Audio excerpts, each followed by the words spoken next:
Out of every person who walks through your door, your cat has already chosen one. It chose quietly. It chose without telling anyone. But the choice runs deeper than habit, and the proof is hidden in tiny things your cat does for one person and almost no one else. You might be that person. You might not be. By the end of this, you'll be able to read the answer for yourself. Cats are not the aloof loners people once believed.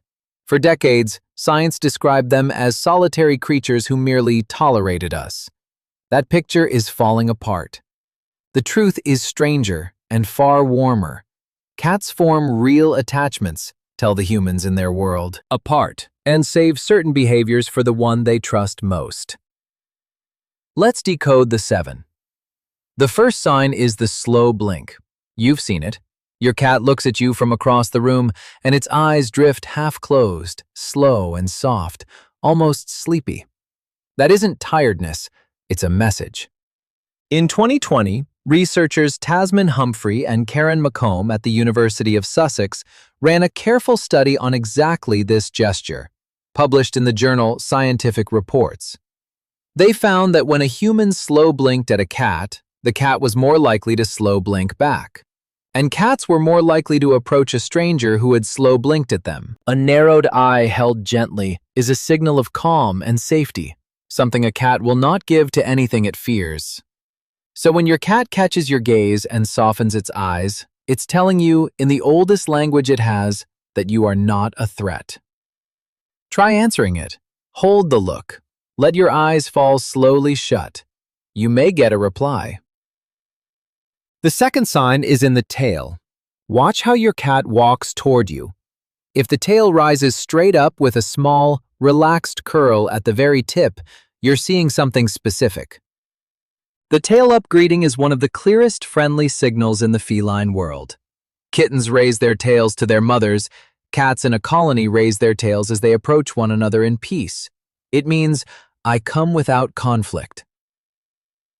When your cat trots over with its tail straight as a flagpole and the tip tipped over like a question mark, it's greeting you the way it would greet family. And notice, not everyone in the house gets that tail. The third sign is the head bunt. Your cat presses the top of its head into your hand, your leg, your chin, and rubs. People call it cute. It's also chemistry. Cats carry scent glands on their cheeks, their lips, the corners of their mouths, and across their foreheads. When your cat bunts you, it's laying its scent on you, blending your smell and its smell into one shared signature. In the wild, cats that live together rub against one another to build a single group scent, a kind of communal name tag that means same household, same. Cat behaviorists believe that when your cat marks you this way, it's filing you under us. You belong to the colony now. The fourth thing a cat saves for someone is the paw. One paw, placed deliberately on your arm, your hand, your face while you sleep, not a swat, a resting, a small touch that stays. This is contact seeking, the cat reaching across the gap to keep a line open to you. It's also a quiet bid for attention. Hey, I'm here. A cat doesn't lay its paw on someone it wants distance from. With that person, it does the opposite. It slips away, leaves the room, watches from the doorway. The paw is a bridge, and a cat builds it toward only one or two people. The fifth sign is harder to catch because it happens while you're doing something completely ordinary. You talk, and your cat listens to you differently than it listens to a stranger. In 2013, researchers Atsuko Saito and Kazutaka Shinozuka at the University of Tokyo tested whether cats could tell their owner's voice from a stranger's. They could. Of the 20 cats studied, most reacted more, swiveling their ears, turning their heads, when they heard the person they lived with. Interestingly, they responded in a "where's that coming from" way rather than rushing over the way a dog. That surface indifference doesn't mean they don't recognize you. They recognize you perfectly well. Then in 2022, a small study by behaviorist Charlotte de Mouzon at Paris Nanterre University surfaced something finer still. With 16 cats, they responded to cat-directed speech, that softer, higher sing-song voice we naturally slip into around them, but mainly when it came from their own owner.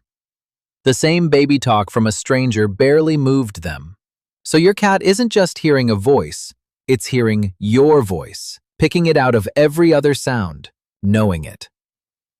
The next time your cat's ears swivel toward you across a noisy room, understand what just happened. You were recognized. The sixth sign is where it sleeps. A sleeping cat is a cat at its most defenseless. Sleep is when it can't run, can't fight, can't see what's coming. So where a cat chooses to sleep is a map of where it feels safe. When it climbs onto your chest, curls against your side, or settles into the bend of your knees, it's making a statement about trust that words can barely match. It wants your warmth. It wants your scent wrapped around it. And it has decided that next to you is the safest place in the house to switch off its guard. Many cats will nap near anyone. Far fewer will choose one person's body again and again as the place to be most vulnerable. Watch where your cat ends up at 3 in the morning. That spot is not random. The seventh sign is the kneading. Those slow, rhythmic pushes of the front paws against a soft blanket, a cushion, or your lap. Release, push, release. Sometimes with a faraway look and a low purr. This behavior is older than your cat's memory of you. Kittens need their mother's belly to start the flow of milk, paws working at the warmth and softness as they nurse. The most popular explanation is that adult cats carry that motion forward through life, and it resurfaces in their deepest moments of comfort and security. So when your grown cat climbs onto you and begins to knead, it may have dropped all the way back into the safest feeling it has ever known. For that moment, it feels completely at home. On you. So there are the 7. The slow blink, the tail-up greeting, the head bunt, the resting paw, the way it hears your voice, where it chooses to sleep, and the kneading. And here's the part most people miss. Being the favorite isn't about who feeds the cat. Research on the cat-human bond keeps pointing to the same quiet truth. Cats bond most strongly with the person who meets them on the cat's own terms, not the person who grabs and squeezes, not the loudest one in the room, the one who waits, the one who lets the cat come to them, who reads the small signals, who offers a slow blink and then lets the cat decide. Some studies suggest attachment in cats has parallels with attachment in young children and in dogs, built on a sense of safety, on the feeling that this particular human is a secure base in an uncertain world. Which means the favorite person isn't chosen by accident, it's earned. Across 100 small, patient moments, most of them invisible while they happen. So look at your cat again today.